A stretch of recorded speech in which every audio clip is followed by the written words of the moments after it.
Brought to you by Agilus Diagnostics.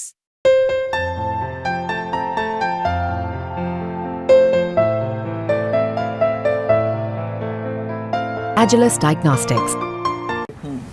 अगर Congress party ने मुझे अपना आशीर्वाद दिया, मुझे मौका दिया, तो भाजपा से कोई आ जाओ। मैं इतने कॉन्फिडेंस से कह रहा हूँ आपको बात। आज हर आदमी की जुबान पर एक ही बात आती है, ग्रोवर तो जीतेगा, ग्रोवर तो जीतेगा। नहीं, ग्रोवर तो जीतेगा, लेकिन क्या भूपेंद्र सिंह हुड्डा ने आश्वासन दिया आपको टिकट आपको ही मिलेगी? और गाबा साहब ने भरी सभा में सैकड़ों की संख्या में एक बात कही थी कि भाई मैं 5 बार बढ़ा हूँ। मैं मोहित को आशीर्वाद देके जा रहा हूँ कि मोहित 6 बार बढ़ेगा। मोहित ने 48,638 वोट लेकर के एक 26 वर्षीय नौजवान ने हरियाणा में इतिहास बनाया कि निर्दलीय प्रत्याशी के रूप में मैंने पहली बार इतने वोट हासिल किए थे। 26 वर्षीय नौजवान। नमस्कार, हरियाणा तक देख रहे हैं आप और मैं गुरुग्राम से आपके साथ नीरज वशिष्ठ। हरियाणा में विधानसभा चुनावों का बिगुल बज चुका है और इस चुनावी रण के अंदर कई उम्मीदवार मैदान में हैं। मैं इस वक्त गुरुग्राम विधानसभा में मौजूद हूं। मेरे साथ एक ऐसी शख्सियत मौजूद हैं जो कि 2019 के विधानसभा चुनावों में निर्दलीय प्रत्याशी के तौर पर मैदान में आए थे। 48,000 से ज़्यादा वोट लेकर तमाम राजनीतिक दलों को चौंकाया था इस युवा ने। मेरे साथ मोहित मदनलाल ग्रोवर मौजूद हैं, इनसे जानने की कोशिश करेंगे। मोहित, चुनावी समर शुरू हो चुका है, एक बार फिर दोबारा आप मैदान में हैं। क्या कुछ तैयारियां हैं गुड़गांव को लेकर आपकी? हमारी तैयारियां पूरी हैं और हम पुनः इस बार चुनाव लड़ने जा रहे हैं। जनता जनार्दन के आशीर्वाद से लड़ने जा रहे हैं। और जैसे कि आपने कहा कि बड़े बड़े राजनीतिक पंडितों को हमने विफल कर दिया था इस सोचने में कि मुझे याद है जब मैं 2019 का चुनाव लड़ रहा था तो बड़े सारे लोग मूल्यांकन करते थे भाई कि मोहित तो 5,000 वोट लाएगा, 7,000 वोट लाएगा, 10,000 वोट लाएगा, 12,000 वोट लाएगा। लेकिन जब चुनावी परिणाम आए तो सबके विश्लेषण विफल हो गए, गलत साबित हुए। और मोहित ने 48,638 वोट लेकर के एक 26 वर्षीय नौजवान ने हरियाणा में इतिहास बनाया कि निर्दलीय प्रत्याशी के रूप में मैंने पहली बार इतने वोट हासिल किए थे। 26 वर्षीय नौजवान ने 48,000 वोट 2019 में तो हासिल किए हैं। क्या मोहित मदनलाल ग्रोवर 2019 से 2024 के इस टेन्योर में उस 48,000 वोट को संजो के रख पाया है? और अगर कम रह गए थे वोट तो कैसे इस मुहिम को पूरा करेगा, जीत के मुहाने तक पहुंचेगा मोहित मदनलाल ग्रोवर 2024 के इस रण में? देखिए, बिल्कुल संजो के रखा हमने अपने इस परिवार को और मैं बड़ा आश्वस्त हूँ कि ये परिवार हमारा बड़ा है और 2024 का चुनाव हम जनता के आशीर्वाद से लड़ रहे हैं। और पिछली बार जो कमियां, जो खामियां, जो गलतियां मुझसे हुई उन कमियों को मैंने पूरा किया है।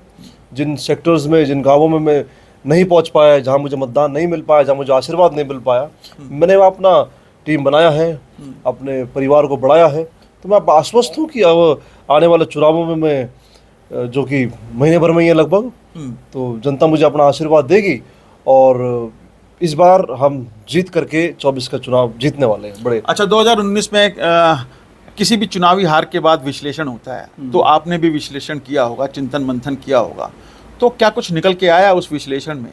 क्या कुछ हार की प्रमुख वजह रही जहां पे मोहित मदनलाल ग्रोवर चूका? और 2019 के उस चुनाव में हालांकि कम मार्जिन से आप चुनाव हारे थे, लेकिन हार तो हार होती है। देखिए, सबसे बड़ा कारण ये था कि पुराने शहर में लगभग काफ़ी बूथों पर मैं जीत के आया, लेकिन जैसे ही मैं नए गुड़गांव की तरफ आया वहाँ पर प्रो बीजेपी सेंटिमेंट था, तो सभी ने बीजेपी को वहाँ मतदान किया। और मेरी अपनी गलतियाँ भी थी, मेरा भी पहला चुनाव था, अनुभव की कमी थी, तो नए शहर के अंदर मुझे वोट काफ़ी कम मिला। लगभग 22,000 वोट के आसपास नए गुड़गांव में पड़ा 2019 में, और सारा का सारा वो बीजेपी को चला गया। और मेरी जो हार थी वो भी लगभग इसी के आसपास थी। लेकिन इन पिछले 5 वर्षों में मैंने नए गुड़गांव में बहुत काम किया है, तो मैं मानता हूं कि इस बार जो आशीर्वाद मुझे पुराने गुड़गांव से मिलने वाला है वैसा ही आशीर्वाद मुझे नए गुड़गांव से मिलेगा। मैंने गलतियों को, खामियों को बहुत हद तक कम करने की कोशिश की है और 5 गाँव से जहाँ मेरा परिवार बैठा है, 5 गाँव से मैं फिर पुनः कह रहा हूँ इस बार मैं विजयी होकर आने वाला हूँ। अच्छा, पिछली बार मोहित मदनलाल ग्रोवर ने 2019 में चुनाव की शुरुआत नहीं की थी, मतलब बिल्कुल एंड टाइम पे चुनावी शुरुआत नहीं की थी। मुझे लगता है कि 2017 के बाद से आप उस चुनावी रण में कूदे थे तरह तरह के आपने आयोजन किए, लोगों से मुखातिब हो रहे थे। लेकिन ये 2024 के चुनाव में मोहित मदनलाल ग्रोवर ऐन चुनाव के वक्त में जनता के बीच में आया और चौंकाया है राजनीतिक पंडितों को। इसका क्या कुछ कारण है? कहाँ गायब था मोहित मदनलाल ग्रोवर इतने दिन से? मैं कहीं गायब नहीं था, मैं तो पब्लिक में था। पर क्या होता है कि आजकल सोशल मीडिया का जमाना है, आदमी अगर सोशल मीडिया पे जिंदा नहीं है तो मतलब वो जिंदा ही नहीं है। तो ऐसा नहीं है, मैं पब्लिक में था। तभी तो मैंने कहा कि मैंने 4 वर्ष तक नए गुड़गांव में बहुत काम किया, अपनी टीम खड़ी करी, अपने मजबूत नौजवान साथियों को वहाँ पर खड़ा किया जो मेरे लिए वहाँ पर अपना साथ लगेंगे, हमारे अपना आशीर्वाद देंगे। तो ऐसा नहीं है मैं कहीं गायब था, लेकिन ये सच है कि भाई अगर मैं मीडिया में नहीं हूँ, मैं सोशल मीडिया में नहीं हूँ, तो आदमी को समझते कि गायब हो गया, ये पता नहीं है भी या नहीं है, कहाँ विलुप्त हो गया। ऐसा नहीं है, मैं लोगों में खूब रहा हूँ। और अब देखिए, जब कोविड आया 2020 में, तो 27,000 परिवारों तक मेरे पिताजी ने और मैंने कच्चा राशन पहुँचाया था। 27,000 परिवारों तक। 2021 में मेरे पिताजी की 13 अप्रैल को निधन हो गया, जिसके लिए मैं बिल्कुल तैयार नहीं था। उसके बाद देखो, कोई पुत्र भी हो जब उसका पिता बिल्कुल स्वस्थ हो तो किसी को भी एक सदमा लगता है। तो 1.5 साल मैं मानता हूँ मैं बड़ा डिस्टर्ब रहा, और अपने पिता की विरासत की रक्षा करना मेरा धर्म भी था, वो मैंने करा। लेकिन उसके बाद पब्लिक के बीच में था। आपको याद हो नीरज भाई, तो आप भी 2021 में 2022 में जब मैंने पिताजी का स्मारक, पिताजी की अपनी मूर्ति बनाई, तो आप भी उसमें आए थे, और हजारों की संख्या में लोग उस दिन अपने मेरे पिताजी को लोगों ने श्रद्धांजलि अर्पित की थी। तो ऐसा नहीं है कि मैं एक्टिव नहीं था। तो 22 और 22 साल की बात है जब मैंने वो कार्यक्रम किया, तब से लेकर के अब तक हम पब्लिक के बीच में हैं, अपनी बात को पब्लिक तक पहुंचा रहे हैं, उन्हें जागरूक कर रहे हैं, और समस्याओं के बारे में सब इस शहर में जानते ही हैं। तो ऐसा नहीं है कि मैं विलुप्त था, लेकिन ये सच है कि मैं 21 के आसपास जब मेरे पिताजी का देहांत हुआ, तो 1.5 साल के लिए मैं ज़रूर डिस्टर्ब था। और जो भी पिताजी द्वारा दी हुई विरासत थी, उसकी रक्षा करना भी एक पुत्र का धर्म होता है, वो मैंने उस धर्म का पालन किया है। अच्छा, मोहित मदनलाल ग्रोवर के बारे में अगर गुड़गांव की जनता को जानना हो, गुड़गांव विधानसभा की जनता को जानना हो, तो क्या है मोहित मदनलाल ग्रोवर की पहचान, और कैसे ये 26 वर्षीय युवा ने ठाना था? क्योंकि आजकल युवा अमूमन देखने में आया है कि राजनीति से दूर भागते हैं, तो कैसे इस युवा ने ठाना? एक बार अपनी पारिवारिक परिस्थिति के बारे में बताइए, पारिवारिक पृष्ठभूमि के बारे में बताइए, और फिर मोहित के बारे में बताइए कि कैसे ये 26 वर्षीय नौजवान कहाँ तक इसने शिक्षा ग्रहण की और कैसे इस राजनीति के क्षेत्र में अब ताल ठोकने में लगा है। देखिए, मेरे पिताजी बड़े लंबे समय तक समाज सेवी रहे। लगभग 30, 35, 40 वर्ष तक उन्होंने समाज की सेवा करी। जो क्षमता, शक्ति ईश्वर ने, परमात्मा ने उनको बख्शी, उन्होंने उस सामर्थ्य के साथ सभी लोगों की सेवा की, बिना किसी भेदभाव के, वो किसी धर्म जाति का हो। अपने पिता, मेरे पिता मेरी सबसे बड़ी प्रेरणा है। उनको देखते हुए मैं राजनीति के क्षेत्र में आया, और 2017 की बात है जब ये निर्णय किया मैंने कि चलो, और उस वक्त मेरी उम्र बड़ी कम थी, 17 में तो मैं 23 साल का ही था खाली। तब मेरे मन में यह आया कि मुझे अगर समाज की सेवा करनी है तो एक बड़े प्लेटफॉर्म की मुझे आवश्यकता है, और वो बड़ा प्लेटफॉर्म पॉलिटिक्स है। तो तब जब मैं पॉलिटिक्स में आया, तो लोगों ने भी मुझे अपना बहुत स्नेह और आशीर्वाद दिया। वो 19 के परिणाम बता रहे हैं, वो मुझे प्रत्यक्ष को प्रमाण की आवश्यकता नहीं होती। तो उसके बाद मैं चुनाव लड़ा, लोगों ने आशीर्वाद दिया, लेकिन इन सब के बीच मेरे पिता का सबसे महत्वपूर्ण योगदान था। उनसे मुझे प्रेरणा मिली, और मेरे पिता, जब मुझे आज भी इस बात का ज्ञान है, याद है, स्मरण है कि 19 का चुनाव में लड़ रहा था। एक दिन मैं और मेरे पिताजी रात को बैठे थे, तो मैंने पिताजी को बोला, मैं कहा चुनाव तो हम लड़ रहे हैं भाई, बहुत बड़ी विधानसभा है, निर्दलीय लड़ रहे हैं, तो उस दिन मैं थोड़ा डिमोरलाइज वो था उस दिन। तो मेरे पिता ने बड़ी मेरे आत्मविश्वास को बूस्ट करने के लिए एक बात कही कि भाई तेरे वोट आए चाहे 5, मेरा, तेरी माँ का, तेरे भाई का, तेरी भाभी का, तेरी बहन का वोट तो तेरे को आ रहा है, तो वोट तेरे 5 तो पक्के है। तो उस दिन उस पिताजी ने मुझे, मेरे आत्मविश्वास को इतनी बूस्ट कर दिया, तो मैंने कहा भाई तेरे 5 वोट पक्के, तो चुनाव लड़ और तो चुनाव जीतेगा।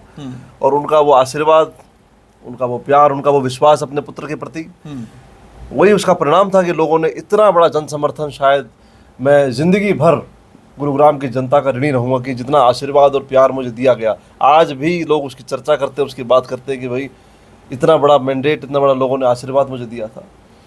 तो मैं मानता हूँ मेरे पिता का बहुत महत्वपूर्ण योगदान है। मैं आज जहाँ भी हूँ, जो भी हूँ, सब उन्हीं की वजह से हूँ। कहाँ तक शिक्षा लिए है? और इस समाज सेवा की बात करूं तो समाज सेवा तो खैर आपको आपके पिता से मिली, विरासत में मिली, लेकिन अब आपने कांग्रेस का दामन थामा है। क्या लगता है कि कांग्रेस का दामन थामने के बाद मोहित मदनलाल ग्रोवर की जो राजनीतिक नैया ये पार होने वाली है इस चुनाव में? देखिए, अगर मेरे पिताजी 3 दशकों तक कांग्रेस पार्टी में थे, 2005 से 10 तक वो गुड़गांव जिला के अध्यक्ष भी रहे, तो कांग्रेस पार्टी से मेरा नाता कोई नया नहीं है। मेरे परिवार का नाता बहुत पुराना है। ये सच है कि मैं 19 का चुनाव निर्दलीय लड़ा, जो भी कारण थे, लेकिन कांग्रेस पार्टी से मेरा नाता बहुत पुराना है।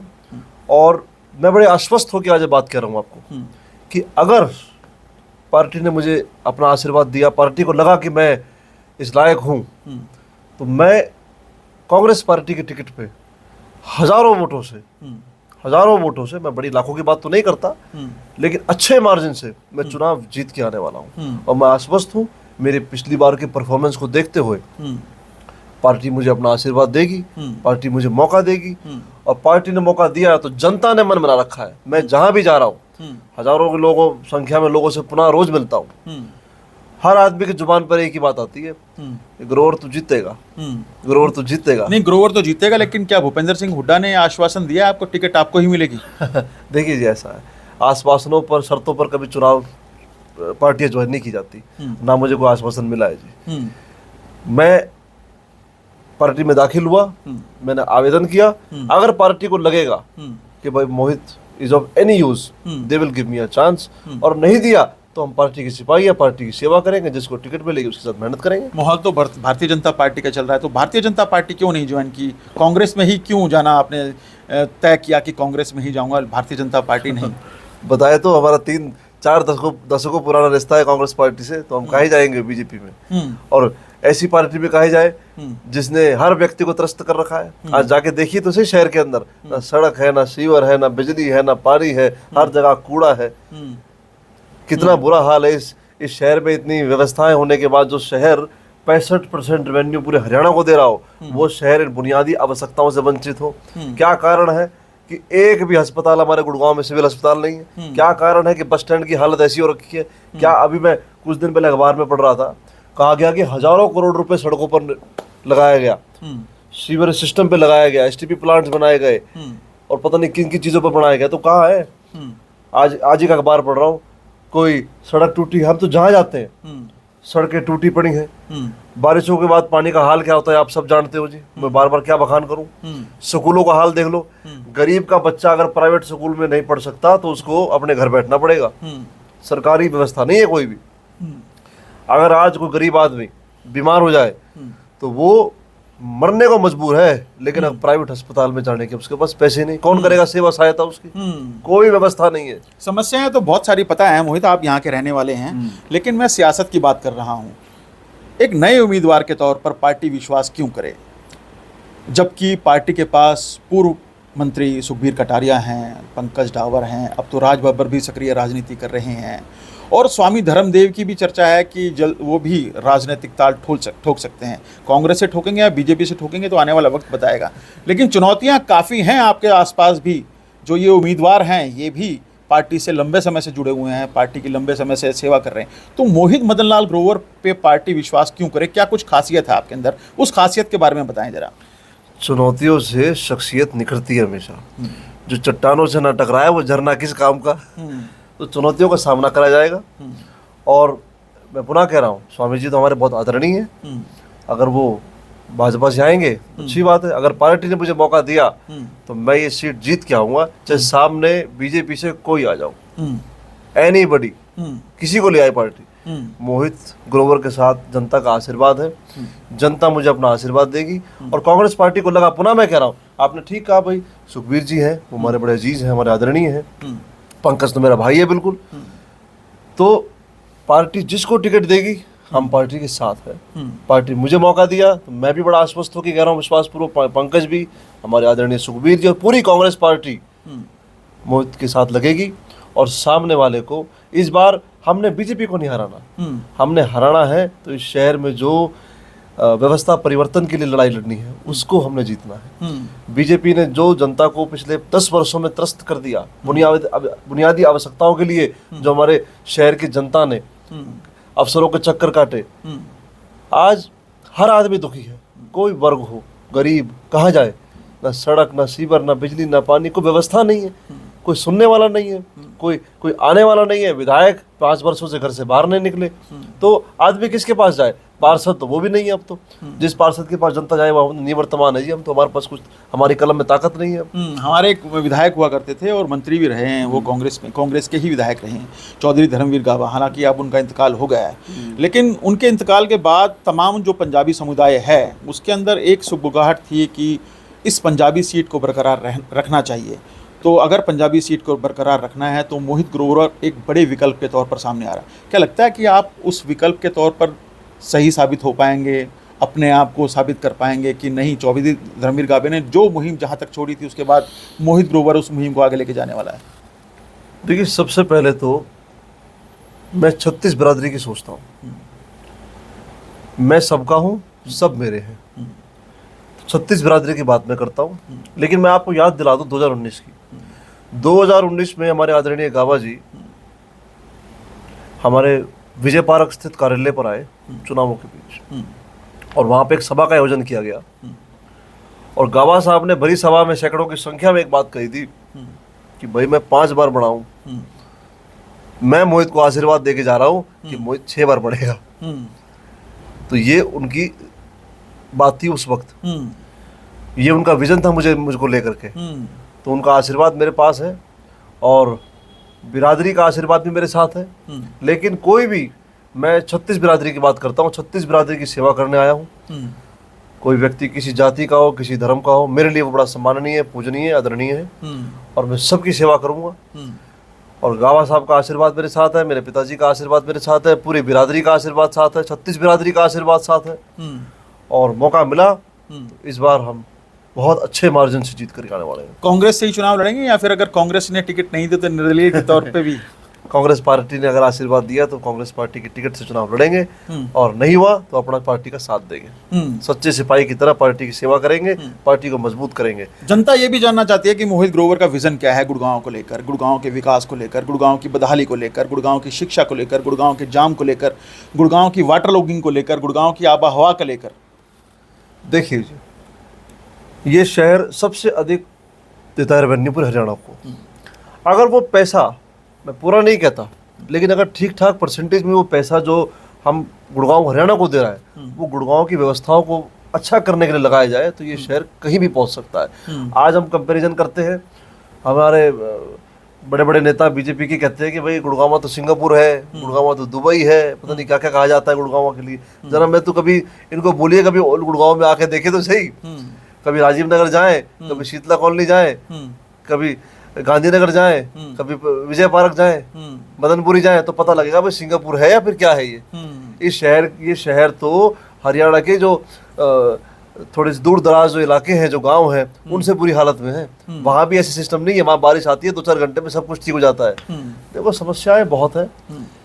जहाँ तक मेरे विजन की बात है तो भाई हम सब, अकेला मोहित कुछ नहीं कर पाएगा, मुझे जनता का पूरा सहयोग चाहिए। मैं जनता के पास जाता हूँ तो एक बात हमेशा कहता हूँ कि आपके साथ ही मैं भी कुछ कर पाऊंगा। जो भी समस्याएं शहर की हैं, भाई सपोज करो कोई वाटर लॉगिंग की प्रॉब्लम है, तो उसके लिए भाई हमको एक प्लान बनाना पड़ेगा। जब हम आएंगे पावर में, अफसरों के साथ बैठ करके एक प्लान बनाया जाएगा, उसकी समाधान के निवारण किए जाएंगे। जो समस्याएं पब्लिक झेल रही है डे टू डे बेसिस पे, उसके निवारण के लिए जो भी रास्ते हम निकल पाएंगे उनको निकालने का हम प्रयास करेंगे, और जो समस्या दूर हो पाएंगी वो दूर करने का प्रयास करेंगे। अनुभव कम है, राजनीतिक अनुभव कम है। लोग ये भी कहते हैं, राजनीतिक लोग ये कहते हैं कि जो नया विधायक होता है, जब तक वो विधायकी को समझता है तब तक 5 साल गुजर जाते हैं। तो क्या लगता है कि मोहित ग्रोवर 5 साल अगर मौका मिलता है तो 5 साल के अंदर वो तमाम जो उम्मीदें हैं गुड़गांव को, उन पर खरा उतर पाएगा? देखो जी, ये बात आपकी ठीक है भाई, मेरा अनुभव कम है, मेरी उम्र भी कम है, उम्र छोटी है, लेकिन छोटे छोटे लोगों के लिए काम मैं ज़रूर कर पाऊंगा। अनुभव कम ज़रूर है, लेकिन मेरी कार्य करने की क्षमता बहुत अधिक है। मेरे अंदर जुनून अधिक है, मेरे अंदर समाज के लिए कुछ कर गुजरने की आग बहुत अधिक है। और जब ये सब चीज़ें अधिक मात्रा में होती है ना, तो अनुभव भी आपको पब्लिक से, लोगों से आ जाता है। अकेले आप पंजाबी उम्मीदवार नहीं हैं, प्रत्याशी नहीं हैं मोहित, आपके सामने पूर्व senior deputy mayor Yashpal Batra हैं, जो प्रदेश जिला अध्यक्ष रही गार्गी कक्कड़ हैं, काफ़ी लंबे समय से ये लोग भारतीय जनता पार्टी से जुड़े हैं। प्रदेश उपाध्यक्ष GL शर्मा हैं, नवीन गोयल हैं, मुकेश शर्मा हैं। तो ये तमाम दिग्गजों के बीच में मोहित ग्रोवर इस बड़ी चुनौती को, इस वैतरणी नदी को कैसे पार कर पाएगा? ये सारे तो भाजपा से टिकट मांग रहे हैं ना, तो भाजपा से तो मैंने अभी आपको क्या कहा, भाई यशपाल हो, हमारे आदरणीय GL शर्मा जी हो, वो मेरे बहुत आदरणीय हैं, और भी जो 2-4 नाम आपने कहे, अगर कांग्रेस पार्टी ने मुझे अपना आशीर्वाद दिया, मुझे मौका दिया, तो भाजपा से कोई आ जाओ, मैं इतने कॉन्फिडेंस से कह रहा हूँ आपको बात आज। और हम चुनाव, अगर सब जो मैं कह रहा हुआ और हम चुनाव विजय होकर आते, तो दोबारा पुनः इसी टेबल पे हम इंटरव्यू करेंगे। और मैं आज बड़े विश्वास से कह रहा हूँ, अगर पार्टी ने मुझे आशीर्वाद दिया, तो बीजेपी से चाहे किसी को ले आए, anybody, I will win the seat. I am so confident. लोग कह रहे हैं पैसे के दम पे मोहित ग्रोवर टिकट ला सकता है, वैसे तो ला नहीं सकता है। मोहित ग्रोवर के पास कुछ नहीं है बताने के लिए। लोगों को क्या है, लोग नहीं कहते ये बातें, ये तो वो 2-4-5 आदमी है बस, जो अपनी में लोगों की मानसिकता इस प्रकार की है कि लोग दूसरे की लकीर को छोटी करने में विश्वास रखते हैं, लेकिन मोहित अपनी लकीर लंबी करने में विश्वास रखता है। मैंने आज तक कभी किसी के लिए नकारात्मक ना कहा, ना मैं किसी के लिए नकारात्मक कहूंगा। मेरा आज तक आप पब्लिक में जब भी गया हूं, मैंने पूरा चुनाव लड़ा जी 2019 का, एक सिंगल बात मैंने कभी किसी के लिए गलत नहीं बोली। वक्ता तो बहुत अच्छा है मोहित ग्रोवर, मैं मानता हूं, लेकिन ये जो कॉन्फिडेंस है, जो आज आप कॉन्फिडेंस लिए बैठे हैं, इस कॉन्फिडेंस के पीछे बैकबोन क्या है? क्या कुछ विश्वास है, क्या कुछ पावर है जो मोहित ग्रोवर इतना विश्वास लिया है कि नई टिकट मुझे मिलने वाली है और चुनाव जीतने वाला हूं, चाहे कोई आ जाए? मैंने नहीं कहा कि टिकट मुझे मिलने वाली है, मैंने ये कहा अगर पार्टी ने मुझे अपना आशीर्वाद दिया, पार्टी को लगा कि मैं इस लायक हूं, तो मैं चुनाव जीत के आऊंगा। तो टिकट के लिए आपकी तैयारी है, पूरी जान लगा रखी है पूरी टिकट के मुझे मिले? प्रयास तो हर कोई करता है जी, मैं प्रयास कर रहा हूँ और कोशिश भी कर रहा हूँ, इसमें कोई वो नहीं, संदेह नहीं है, कोशिश में कर रहा हूँ। अगर पार्टी को लगा कि मोहित उपयोगी है, तो पार्टी ने मुझे आशीर्वाद दिया, तो मैं बड़े विश्वास से कह रहा हूँ कि मैं चुनाव जीत रहा हूँ, क्योंकि मेरे साथ 36 बिरादरी है, हर व्यक्ति है, हर धर्म का व्यक्ति है, हर जाति है और गरीब है, हर आदमी मेरे साथ जुड़ा है, हर आदमी का मुझे आशीर्वाद मिल रहा है। और फिर कह रहा हूँ, ओल्ड गुड़गांव तो मैं इस बार आशीर्वाद जनता मुझे पुनः देगी, लेकिन नया गुड़गांव में भी इस बार भारी मतों से मोहित जीत के आने वाला है। और खासकर विशेषकर जो अपना वजीराबाद है, चकरपुर है, कन्हई है, सुकराली है, सिलोखरा है, इन 5 गांवों से बम्पर वोटिंग मुझे मिलेगी, क्योंकि मैंने सबसे अधिक काम यहाँ पर किया है। और इतनी बड़ी टीम, मेरे युवा साथी, जो बुजुर्ग, जो यहाँ मुझे अपना आशीर्वाद जिन्होंने दिया, इस बार मेरे लिए बहुत काम करेंगे और अपना आशीर्वाद देंगे। और वो बड़े विश्वास से कहते हैं, भाई ग्रोवर तेरे को 5 गांवों से जिता के भेजेंगे इस बार। तो ये हमारे साथ मोहित मदनलाल ग्रोवर है। अब देखना ये वाली बात जरूर होगी कि टिकट को लेकर ये लॉटरी किसकी लगती है। लॉटरी लगने के बाद ही जो प्रत्याशी है वो अपने विधानसभा क्षेत्र में काम शुरू कर पाएगा। लेकिन मोहित मदनलाल ग्रोवर की एक चुनौती ज़रूर है भारतीय जनता पार्टी के उन तमाम नेताओं के प्रति कि कोई आ जाओ, चुनाव जीत के दिखाऊंगा। कैमरामैन प्रवीण कुमार के साथ नीरज वशिष्ठ, गुरुग्राम, हरियाणा तक।